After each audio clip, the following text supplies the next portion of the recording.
Hi, everybody. Welcome back to Writers Chat. We're so glad you're here with us, whether you're here literally while we're right here, or if you're watching the replay. Very excited. I'm Johnny Alexander. I'm joined by my very special and sweet co-hosts, Melissa Stroh and Brandy Bro. And right now I'm going to turn it over to Melissa so that she can introduce today's guest. Hi, everybody. We're so glad you're here. And today we have our special return guest, Patricia Tiffany Morris. For those of you who may have not attended a previous Writers Chat where she was teaching, I will give you a little introduction to her.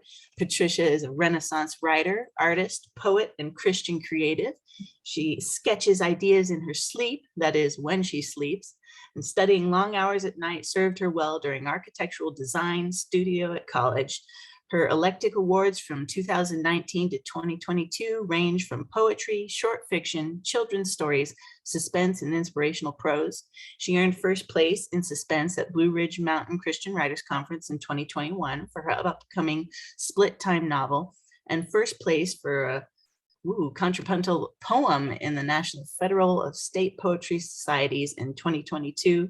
Patricia holds publishing credits at the Ekphrastic Review, Word Weavers International, Lyrical Iowa, and Guideposts, earning third place in the Iowa Poetry Ekphrastic Poem category. Sorry, my tongue is not working today. She self-publishes journals and planners under the label Journaling Scribbles. As empty nesters, her rhyming husband inspires her by reading her poetry and stories in delightful character voices and helps her brainstorm tech-laced plot threads woven with themes of forgiveness and hope. Patricia actively supports fellow authors, creates charts and spreadsheets, and offers geeky tech services as illustrations for authors. And she adores Pinterest and hashtags, but finds Twitter quirky. And today she's going to talk with us about managing and submitting your poetry, short stories, and nonfiction articles. So welcome back, Patricia. Thank you. I am going to share my screen, and I videotaped the introduction this morning. I like playing around with various tools, and this is a tool I've not tried before. So if I could share my screen here, there.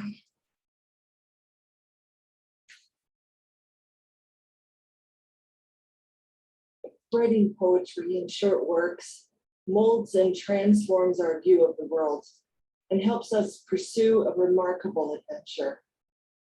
The combination of sounds, visual bouquets, and exploration of all of our senses bring meaning and inspiration to our words. Like music, our words beat rhythms and rhymes, sending our imaginations to places that touch the soul. Like art, our words color and paint expressions in masterpieces for others to enjoy. But how do we keep these remarkable words organized for submissions, contests, or as gifts?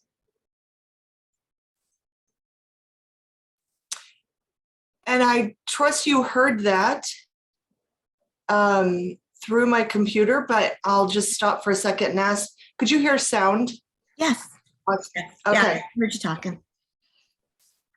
So one of the things that I like to do is find a wide variety of tools and just fun little ways to manage and organize writing. This is one of the new tools to me. And I'm going to move the Zoom box out of the way. I don't know if anyone has seen this, but they are virtual spaces with soundtracks and visuals. And while I'm doing sort of the mundane sliding pieces into Scrivener or copy and pasting, formatting things, these are just fun places. So at the very end, if we've got time, I'll turn one of these rooms on, and each room has a distinct flavor and quality. And I'm sure you can do this with a playlist, but this is just a fun new tool. And I sent this morning a list of some websites, and that'll be in the group just as a one page with these different websites that I'm going to show you today. This one is called remarkable.com, Room to Think. When I was about fourth grade or fifth grade, I wrote my first poem. And you'll recognize this art. This is Andrew Wyeth's Christina's World. I wrote a poem describing my interest in becoming an art teacher. And I think as far as I can remember, that is what I wanted to do. But I wrote this poem. I have no record of it. I have no knowledge or even much more than what that was, just about wanting to teach art. I identified with this particular painting and the grief that this particular woman on the hill experienced without even knowing or studying anything about this. And that's what our writing often does, is it helps people identify with that. But we've got all these pieces, and you know, the little fourth grade me that wrote so many different pieces. I just have no record of those. So if I would have had some way to organize those pieces or manage them, today we have all these incredible tools, and I'm going to show you just a few of them that I like and enjoy for organizing writing. And it can be for poetry, it can be for short writings, it can be for long writings, but any variation of a piece, I will save that as well. So I've got the original first draft, but then every time I make a copy, I change a few words, I'll save a second copy of that. This is someone else's version, and there's a lot of parodies out there and mimicking of different artwork, but this will start forming the copyright for your work if you can save some of those older versions. Another great resource, and this is probably one of my go-tos to learn about the various poetic forms. You'll find this in Writer's Digest, and each one of these, if you click on them, will go to another place describing more about what that form is. When you submit poems, this is one of the main platforms today. There's still a lot of places that do the traditional mail it in, but it's becoming fewer and fewer. And this platform, when you sign in, you'll get this dashboard that looks and shows all the different things that you've submitted. And then it gives, here's one that's been declined. Here's one that's been received, and they just haven't gone in there and updated it to say it's done. And then when you get a piece accepted, the sponsor of that contest will usually come in and show accepted or declined. So you'll get a record, and you'll see the dates and actual company that sponsors that. So setting up a Submittable account is very easy. I'm going to go back one slide. You just sign in right here and create your own account. The pricing is for somebody that wants to sponsor a contest and wants to have the dashboard like these companies, Press 53 and the National Federation of State Poetry Societies. So it's completely free. And then you get this really remarkable, let's just find one that's accepted here. Right here, even though it says in progress, this is one that was accepted. So you click into it. My internet's a bit slow here. I'm going to turn off my camera. Sometimes that helps if I stop the video there.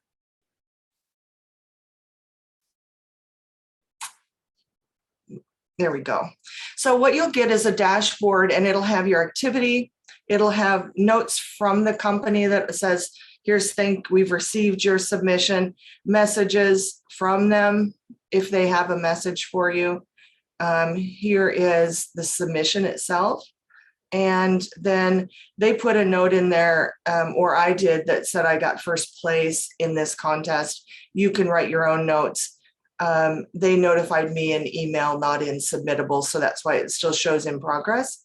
But this is one way to organize. And I'll have all these all these links, these website addresses in a form, so you don't have to worry about grabbing these. I'm going to go quickly through a couple other places. This is the National Federation for State Poetry Societies. The combination of every state that you are from, you would then type in NFSPS, you will type your state name in, and then you will put like state society or something like that. And you will find, this is the Iowa group, and they have several links that talk about other opportunities. When I click on this other opportunities, it shows a wealth of programs that this particular group of people like. Here's Poets and Writers. Trish Hopkinson has another place where you can submit. Here is Alabama's State Poetry Society. And you can look in here and you can see how much it costs to join, how much it costs to enter contests. And these are some of the least expensive places to submit is the state poetry societies. For example, for members of the Alabama group, it's $1 per poem. The joining, $20 a year, or students are $7 a year. Here is another one that, and you'll find a plethora of websites out there that are offering free poetry submissions just to get your name out there. And you can see as we start going through here, there's just a huge amount of opportunities, but even more opportunity to have a mess in your Word documents throughout your computer if you don't have a way to organize those. So let's see, before I jump into the ekphrastic review here, I'm going to switch to my Scrivener. This is one of the ways that I like to organize, and I'll show both little details in Scrivener as well as in Excel. And those are the two main places. You could do Excel or Google Sheets or something like that. What I do is start out with a base template for Scrivener, and then I add these categories, and you will figure out what categories you want to type in and what works for your type of writing. In this case, when I have children's stories, I put those in a complete separate place, but where I have poems that are for children, I've put those in both places, just so I can see some of the different things I've got. Then I'll put the title of the actual children's poem, and then there's more details under each of those folders. If you're familiar with Scrivener or not, Scrivener has this binder over here that allows you to create folders, just like a folder in your computer. These folders in the binder are the same type of things, but you get to have fun with putting different icons on there. So the standard form is just a folder. It looks just like your computer. You can organize these all however you want. I like to put them a hierarchy of folders. So when I create an abstract poem, I can put it under here, or when I'm just learning about a different poetry form.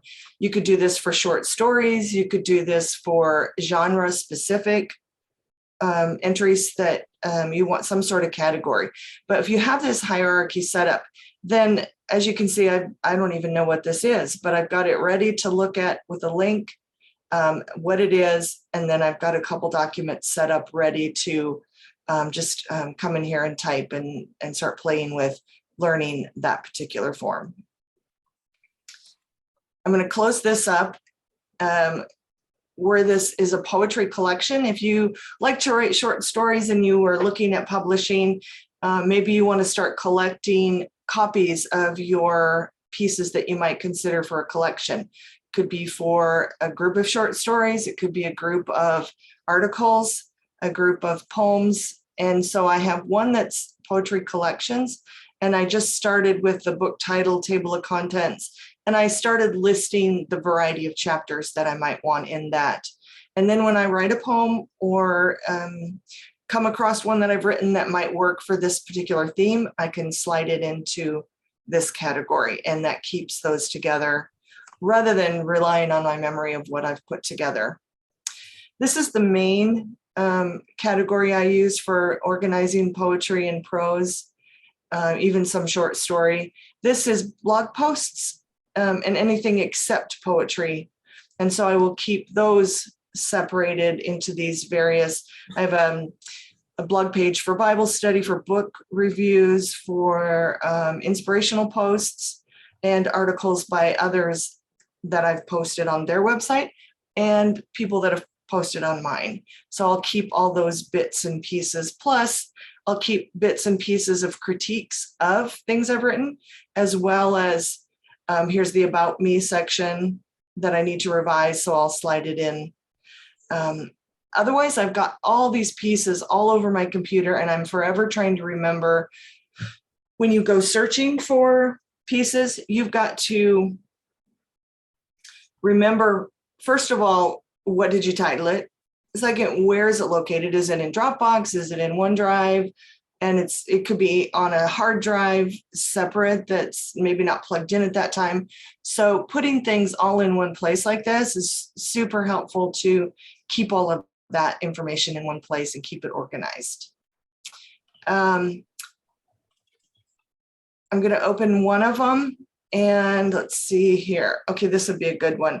If you want to take a screenshot, if you're a Scrivener user and you want to see just the idea of here's published with others, here's old blog posts once they've been posted, I'll swing them in here. And then these are works in progress. So I like to do 3 green for things that have been published, red for old things that have already been published, but have been posted already on my website, and sometimes I'll put them up here. And then inspirational, and that's my category for in progress. And I have the same thing here. Books about writing in progress, book reviews, and then old. And feel free to take a screenshot of that. I'm going to slide those back up, and then I'm going to show you the main category here. This has got a lot more use of Scrivener's coloring label section. So these are old poems that have been rejected. So when I click on that, I've got these labels, and please feel free to take a screenshot of this as well. This is just the way that I use labels to find which ones are rejected right away. They're bright red. I can see those were submitted at one point, but they are no longer. And those are sort of fair game for submitting to something else. If there's a contest that comes up, I can go back and look at this folder. Particular work that's already accepted an award, I have to be careful not to submit those again to a contest that says brand new, can't do this. It's got to be something that's never been published, never won an awards. Those are ones that identify with that bright color purple, and just choose your own color scheme. Something that I've entered into a contest, I'll put as yellow. Any idea, brand new, just an idea for a poem, I'll create a document, get ready to write it. And it doesn't matter where I write it, I can slide it in Scrivener and label it with this orange. If I've worked on an idea for a little bit and I've got little snippets of it, I've got a sort of form started or a few more than just a couple sentences, I can label it, it's in progress, and it's something that I could develop for another contest. Something that's been critiqued, I'll show you one of those. If you have critique groups, if you have somebody that's just a friend that's looked at something for you, you can slide that under the hierarchy underneath the work in progress as a critique of that. And you don't have separate documents flying all over your computer. Well, you still might have them there, but quite often I'm trying to get, so I'm deleting them other places and keeping 2 or 3 other backups of Scrivener. So I've got them all in this place, but a backup of Scrivener.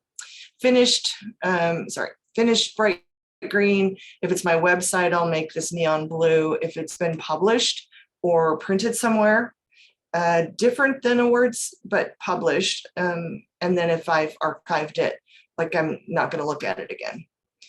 So this is just one way, color-coded, labeled. So when you look down here, I know this is website, I know this is things I'm working on, and this was the poetry Come With Me group talk that we did here, was it April? And this is the one with Rachel. So I kept the pieces that I worked with under a separate category there. This is published online. And so I've got the different places that I've been published, and I'll create a subfolder and take the time to do this, because then you can quickly go, what did I have published in the Ekphrastic Review? Okay, here's a poem that I had published, and here's the short story. And this one particularly here, I haven't gone back to the website to copy what it looks like, but I've got the placeholder, so I know I need to go back and grab that and put it in here to fill it out. Another thing I would add is the date. Sometimes I'll take and highlight this bright yellow or some other color to make a note that this was published online at the Ekphrastic Review on July 31st in 2020. And I'm not going to rely on my memory to remember all those details. So I'll go ahead and ask, like, do you have any questions? Melissa, if you want to look at the chat and see if there's any questions up to this point. So far, just a lot of good comments about what you're sharing. They really love the way that it's organized, how easy it is to move folders and all. I'm looking through. If anybody else sees a question that I missed, please chime in.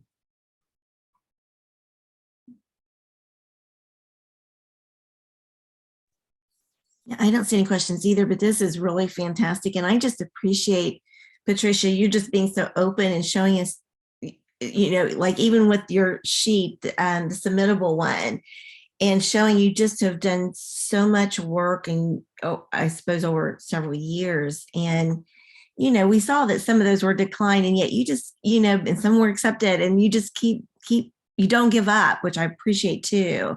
And that you allowed us to see that side of it, that which actually is part of it. But you know what? You don't let it stop you, right?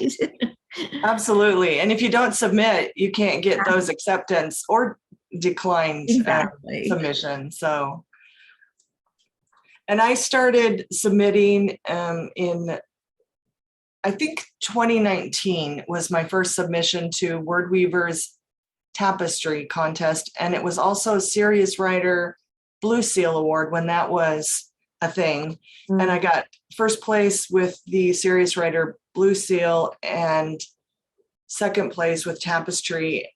And, you know, it's so funny, you know, hindsight. Oh, I wish I would have been submitting, you know, years before. I think of the amount of time maybe that, you know, you can't get that back. So just start, even if you think, I don't know, this is maybe good enough yet, especially with so many free contests. And that's what I'm going to show you in a little bit. There's so many places that are, you know, $1 or $2 or free, that it just doesn't hurt to submit. And then you revise it if you get notes about it or it's rejected. Mm-hmm. So this is a combination of published print and online. So at some point, this is what I want to do. I have published online here. And then somewhere I thought, you know, I would also like to see which things are in print. So that's another category. At some point, I'll put which of these published online, and then I would have one that's published in print. And then when somebody asks, where have you been published? What have you done? You can come back in here and refresh your memory and put together another document. In Scrivener, it's so easy to create a document. You just pop in here and just take I'm going to grab a couple things here. You just take, all right, so this was, and you just come in here, copy, Control A, Control C, just like you do in Word. And then where my new piece went, probably went clear to the bottom. Sometimes that does that. Oh, see, I don't even know where that went. So, oh, here it is. If you don't know where one of those, just create a new one and start again. Because these sometimes, for some reason, they'll fly to the bottom or whatever. But so now you've got these little bits here, and I'm just gonna delete all of that, but I'll have the information for another list of things that have been published. And you can create a document that says master list or something of publications. And then you've got that ready and you don't have to go hunting through all of your folders. So awards, whenever you get an award and you've got the place and you've got the year, if you can snug that particular, let's grab this one again. If you can snug that particular poem in there again, even if it's somewhere else, you've also got these are Scrivener is amazing. I can't believe how much content you can shove in this particular folder, and it must condense it somehow. I'm really not sure how that works, but I can duplicate these. So if I've got this poem and I've got this bit here, I can duplicate it. And I'm also going to put it in underneath the name Lyrical Iowa, which is a contest. And instead of, see, now that one I won an award, so I haven't labeled it yet. So we go back in there. But you could take this, as long as you label it so you know, and you can put that in another place for places that accept content.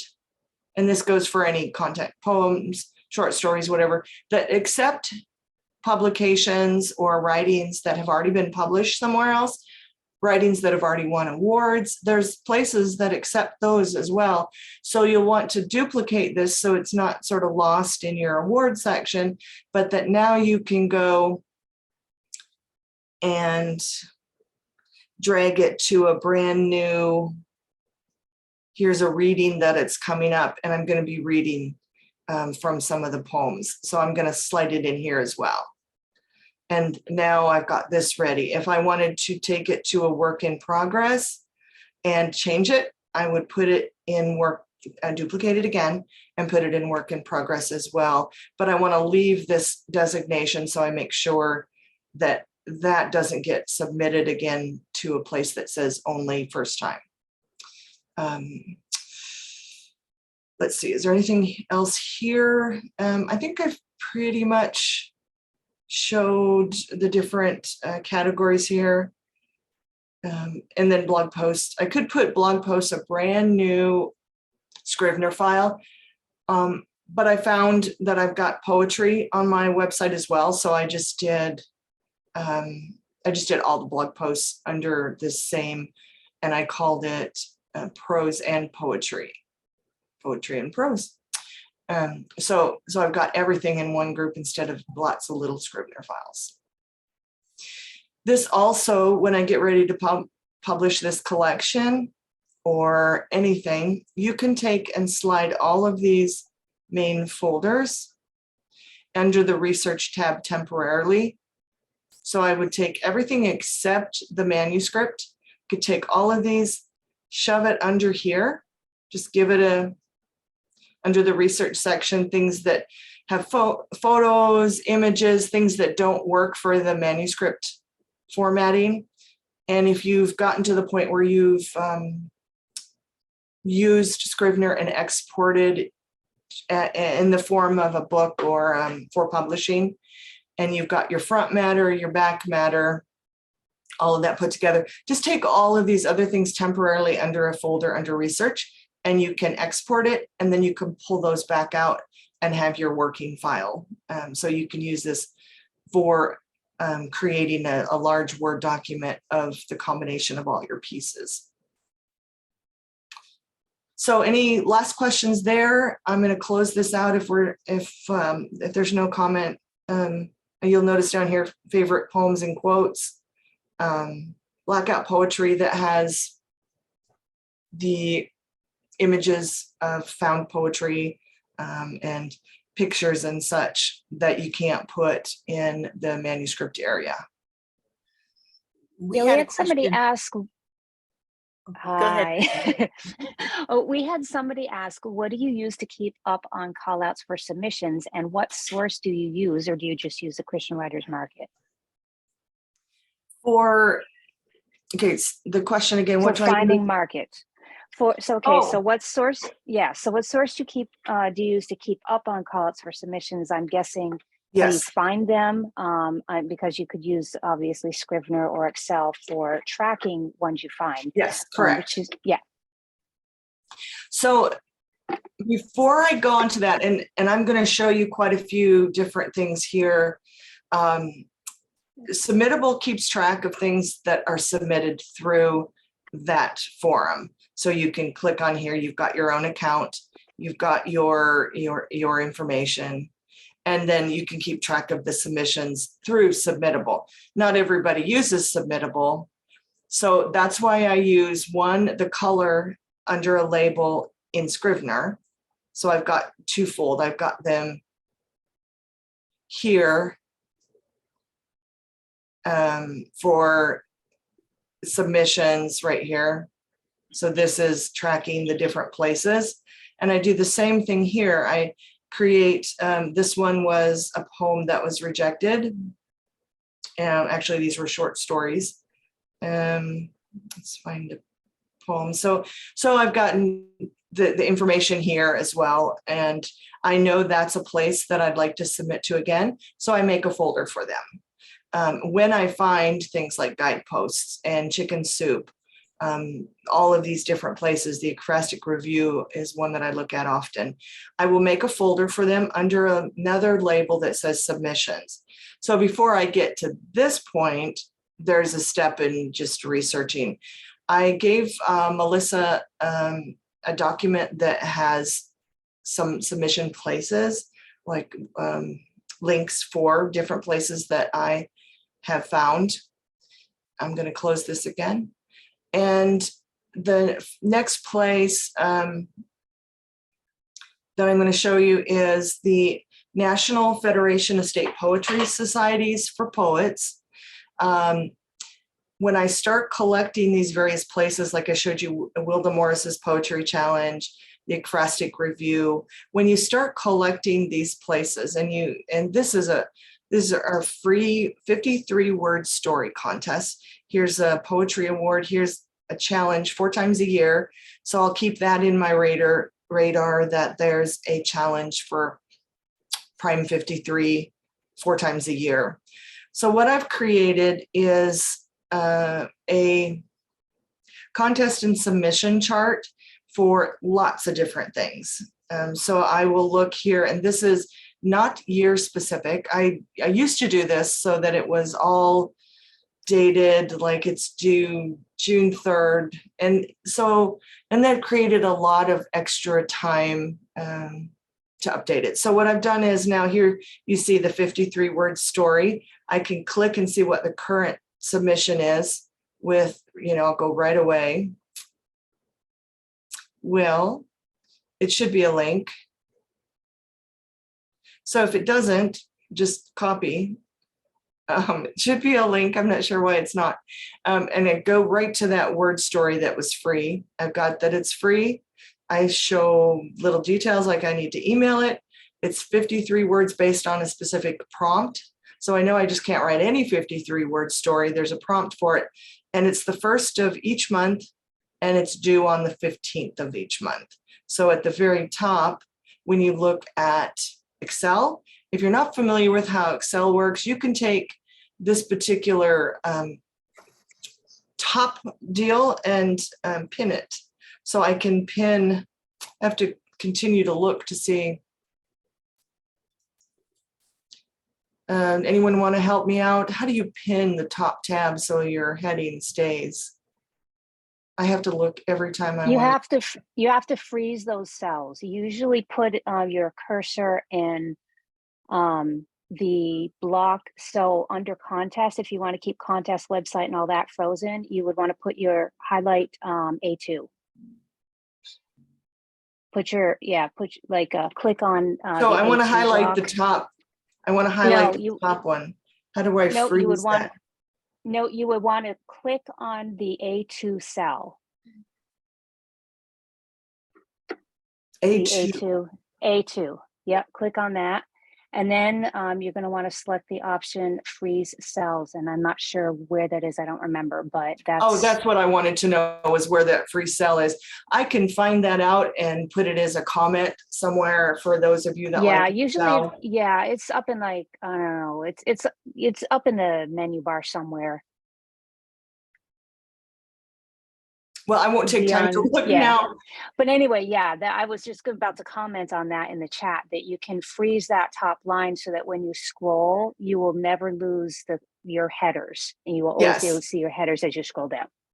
So don't be intimidated by Excel. You can see, I can't remember what that is. I've done it so many times, but if you go up here and you look for all of the different, just hover and look for where those are. We could probably find it if I took enough time, but because I've got several places I want to go to, I'm not going to be able to find that right away. I'll see if I can find it. I actually have Excel open.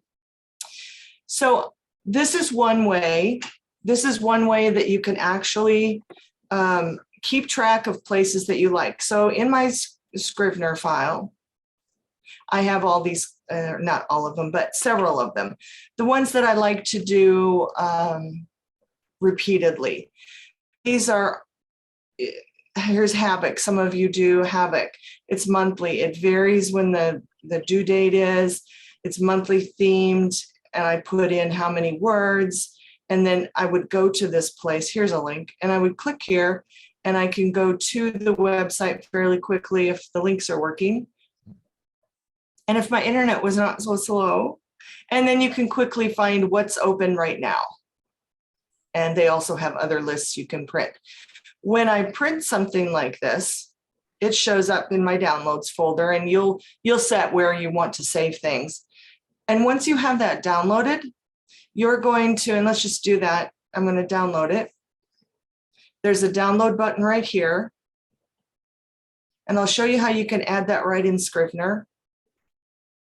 Otherwise, you've got all these pieces and parts.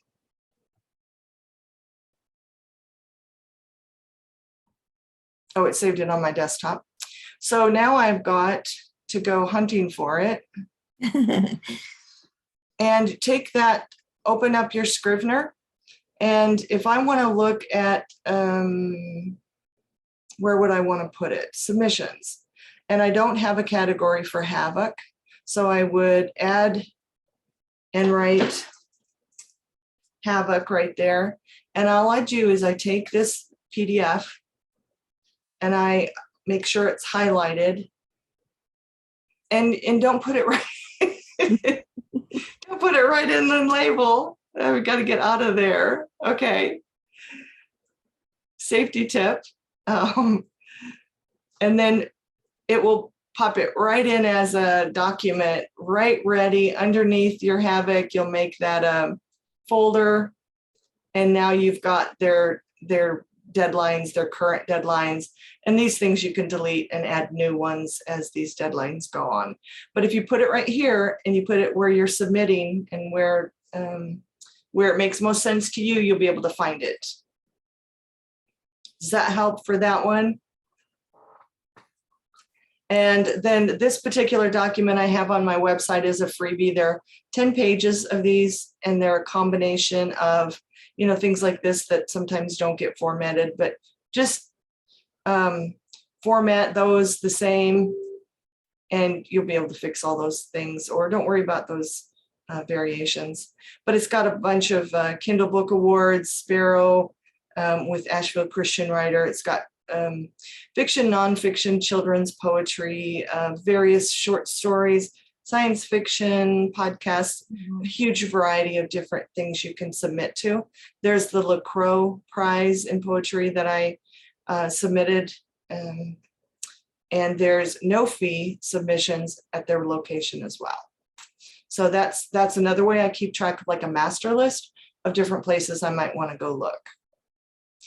I will also look for the due date. I might look what's due in August, and I can highlight by grabbing, and let's just pretend that is. So then I can take up here and I can go, okay, for now I'm going to highlight those yellow. And I know if that was August, then I've got some things I can look at for just this month. And then you go back here and undo that. So that's another way. I'm going to really fast go through these other places, and this is something you can research, but I highly recommend everybody join or look for your state poetry society. Knowing it's not Christian in nature, there's a lot of content, and every state is different what the makeup of their members are, but they have this yearly opportunity. They've already got the 2023 themes, and so here you'll see any form. Here's the subject. Here's the any subject form. Here is the subject, the American South, and that's Georgia's theme this year. So you can already start preparing for these, and you can submit 50. There are 50 contests, and there's grade school and high school as well. But each of these contests, for $10, you can submit up to 51 contests for $10. And so that is worth trying your hand at a large number of submissions. And this is one where I placed this year. Last year I entered, I did not place at all. The Ekphrastic Review has a place right here. You can click for current prompts. And some of the pictures are not inspiring to me at all. Some of them are very grotesque and very dark and satanic almost. So I just flip past those and go, nope, that just doesn't do it for me this week. And then I just move on. This one is kind of interesting. This gives me some impression, and I think I could write on something like that. And so every 2 weeks there's a prompt, and I just kind of peek in there and look. And then up at the top, it's got archives.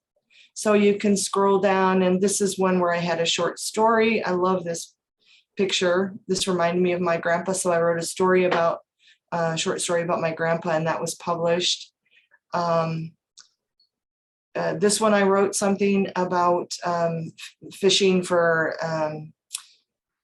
phosphorescence at night. And this one, the famous Dolly painting. These two were both rejected, but I would never have known that if I didn't submit them. Prime 53, it says closed now, but I entered that one and I'm waiting to hear. Writer's Digest has amazing opportunities. Just look through those.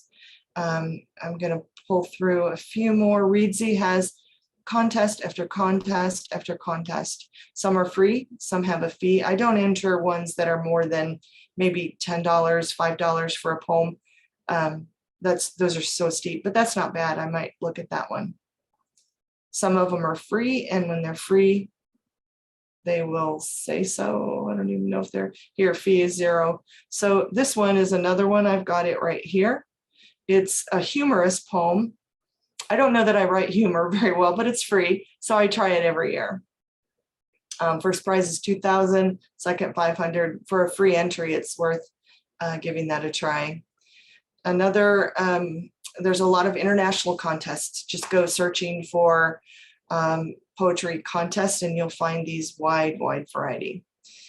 Here's one right here. Wow, they have a lot of contests. Let's see, one more.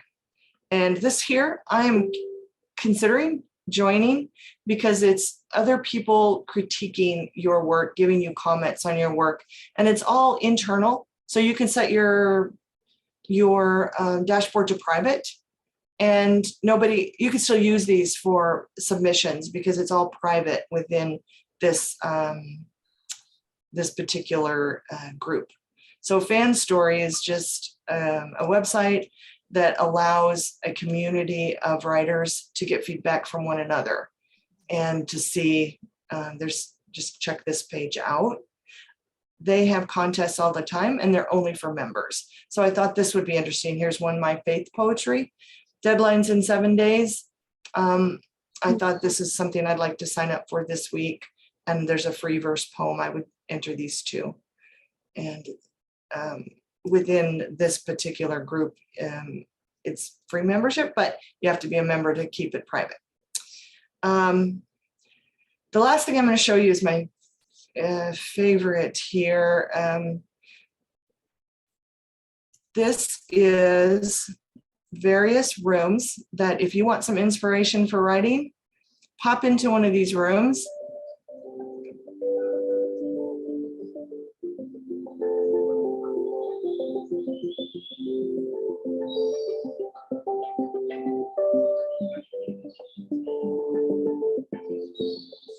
I thought that one sounded inspiring for writing something. There's not a huge amount. Here's the one I did at the very beginning that for some reason didn't have the sound of the room. And can you hear the sound through the? Yes, yes. And it's got crackling fire. And if you just need a little inspiration, there's not many rooms here, but just go in here and pop one on and see if there's a poem that that you want to add to your collection of Scrivener or Excel, or just start writing. This to me was very inspiring. Go to any website that's got music, your podcasts that have, or your music playlists, that kind of thing. And then find one that's got a theme or a mood that will just inspire you to write a poem on a theme that's coming up for a contest. So I'm going to go ahead and stop that.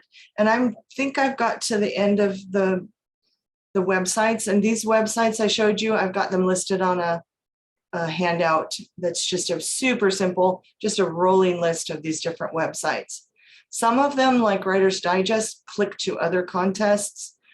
This Wow Women's clicks to other. Many places have a wide variety of other places.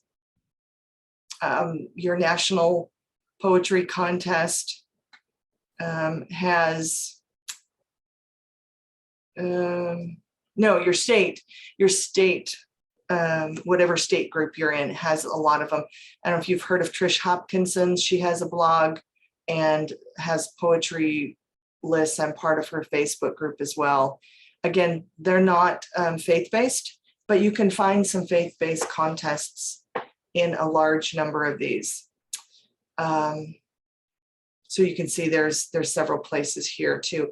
This would be another one too. If you are not part of a state group, you can click on the iowapoetry.com one. This is not like members only. You'll still see these other opportunities.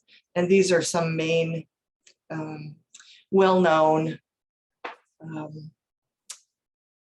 connections. Duotrope is very respectable and very prestigious if you got a Duotrope award.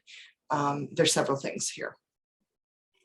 So other than saying that you can create one of these in Google Sheets, I don't use Google Sheets. I've tried and I don't like it near as much because the printed version of what you see on the screen is often different. So I like Excel because what I see is what I get on the printed version. Scrivener, organizing all your Word documents. You can organize PDFs. You can organize under the research tab. You can organize all of the pictures. I even have the pictures of the different awards that I've won, and I take a screenshot of what I've earned and save those in here as well. Someday I should frame them, but for now they're in my Scrivener. So I will turn it over to Johnny or Melissa or Brandy and any other questions. Okay. Okay. I guess I'm just going to ask you to stop sharing your screen then. And if everyone wants to, or anyone who wants to pop in can do that. Because I can start my video too. There we go. And Patricia, start your video so we can see your lovely face. This was fantastic. I mean, wow, what a lot of great information. Yeah. Brandy, you were talking about Vivaldi in the chat. So just for those that are watching, do you want to sort of summarize that real quick? Because that was also helpful info. Yeah, I noticed that Patricia's web browser is Vivaldi, and that might be a web browser you're not familiar with, but it has a lot of extra bells and whistles that the traditional web browser doesn't. Plus, it has safety features to keep your web browsing safer, and I really like that. I regularly use that along with a couple other web browsers. But this one has different features, like you can take notes in it, you can have your own email address, and then you can have a reading list. And I don't know how you employed all those tabs, if that was just a bunch of tabs on the sidebar that you had, or if you used a reading list, but you can take your markets and the ones that you want to regularly check in on, you could save them in your reading list in Vivaldi and then easily click on them and they'll stay there. So you have a really easy way to resource that. Or you could just have like a whole bunch of tabs that you pin. You can also group tabs in there as well. So if you want to have like a market tab with a bunch of stuff in there, you could do that as well. I don't know how much it slows down the web browser to have a bunch of tabs open, but the reading list might be a great option for keeping track of those websites when using Vivaldi. So that could be a really good tool. I think I'm going to start using Vivaldi specifically for those markets, and I want to keep track of using that reading list feature. What I do, and I had probably about another half hour of content that, you know, sometimes I don't realize how slow I talk. But with Vivaldi, you can save, and you can do this in Safari and other places, you can save the tabs as a session. So I will save them as a named session of submissions. And then it creates a bookmark group of tabs. And then whenever I want to go to that, I don't have to go hunting for all of these. So this group I saved as a session. In case my computer crashed and I don't have to go create this again for a talk or for myself personally. Now I've got them all in a session. They all open at once and I can go to wherever I want. When I close it, I close the whole browser. I can click on that saved tab session and it opens them all up again. That was really cool to see, you know, you're just able to go down there like that. That was an interesting little, so that's like the freebie tip, right? There you go. Yeah. Okay. Well, listen. I wanted to comment. I did find the freeze pane section for Excel. What you do is you click on the cell below and to the right of anything that you want to freeze, and then you click on view and then freeze panes.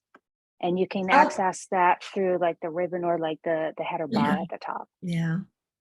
And then that row will stay even as the rows are going. So anything that's to the above and to the left of that cell that you had selected is going to stay in place. So you could scroll this way and this will stay there, and you can scroll up and down and the top will stay there. You know, and those are things, those are tools. Don't be intimidated by that, because if you don't remember, what I was planning to do was pop a question into Google and say, how do I freeze my top row in my Excel sheet? And if you type that, and honestly, that's how I did that, because I'm like, oh, I can't remember, I can't find this, so I Googled it. I did. And eventually, eventually you'll get so that you can do those things without having to go search. But boy, Google, if you don't know how to do something with the technology, just type it into Google. Somebody has already asked that question somewhere in the world, and it's out there. YouTube is another great place to do a search for tech things, because there's people out there sharing all their knowledge of all this stuff. So, all right, figure out how to fix my printer on YouTube. If anyone else wants to pop in, please do. And while that's happening, because we are getting ready to go to our after party really soon. The next 2 weeks, actually, we are going to have Edie Melson with us. And she's going to be talking about creating bios. And you might think, well, that's not really, you just write what you do, but there is an art to it. And not only that, you have to have different size bios for different things. Like I will have, a publisher say we need a 75 word bio, or you may need a 1-line bio. If you've been on Writers Chat at all, you know that Bethany and Jill change their Instagram bios all the time. We were laughing about that a couple of weeks ago, and I think she has changed it again since then. So there's bios used all kinds of different places in all kinds of ways. So Edie's going to be here to talk about that one week. And as part of that, and I don't know yet how this is going to work, so I'm not going to give any guidance about it. Then she'll be critiquing bios the following week. So we will be asking people to send in bios, but please don't do that yet because I don't know what those parameters are. Wait till next week and we'll talk about how to do that. Okay. All right. Anything else before we go? Patricia, thank you so much. It was so fun to have you and to, I don't know, just your organization is wonderful, especially for someone who's so creative. I mean, usually we think of those things as being so opposite, and I know you're so creative in so many different ways and yet so organized. So that was really cool too. So, all right. Well, thanks everybody. And we'll see you next week. Hang around for the after party if you're here. Otherwise, we'll see you next week. Bye-bye.